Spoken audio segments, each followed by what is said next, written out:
The polymerase chain reaction, or PCR, is an alternative to cloning for isolating a DNA sequence.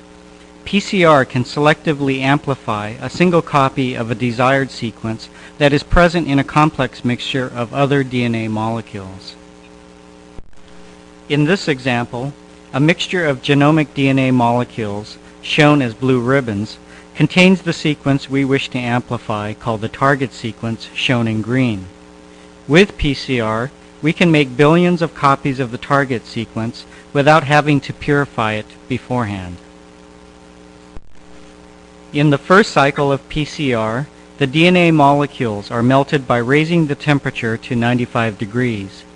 After the strands have separated, the temperature is lowered to 60 degrees so that a pair of short oligonucleotide primers, specific for the 3' ends of the target sequence, can bind, one primer on each strand.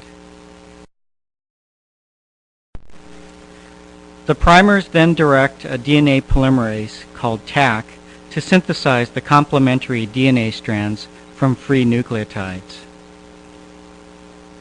In the entire mixture of genomic DNA molecules, only DNA containing the target sequence is copied because the Taq polymerase can only copy molecules that have a primer attached.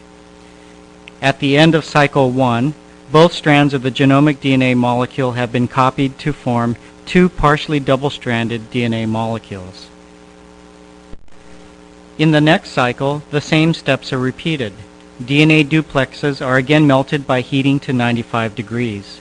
Since Taq polymerase has the special property of being thermostable, it is not inactivated at this high temperature.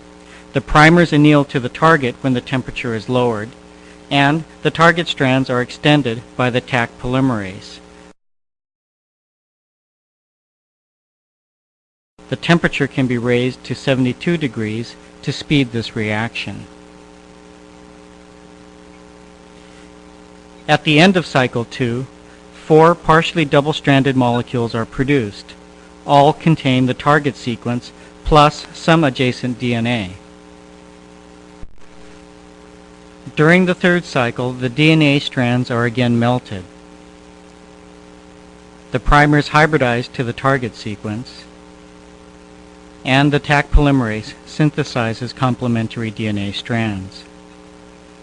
Cycle 3 produces 2 doubly stranded molecules that contain only the target sequence, as well as 6 longer molecules that contain the target and flanking sequence.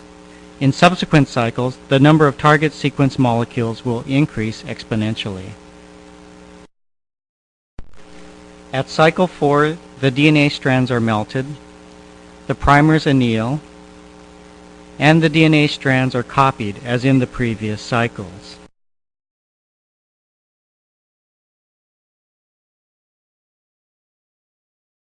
Eight copies of the target molecule and 8 longer molecules are produced.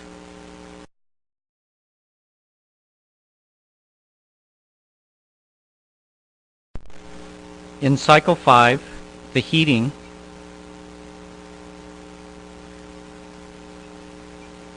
annealing and synthesis steps are repeated. By the end of cycle 5, there are 22 target molecules and 10 longer ones.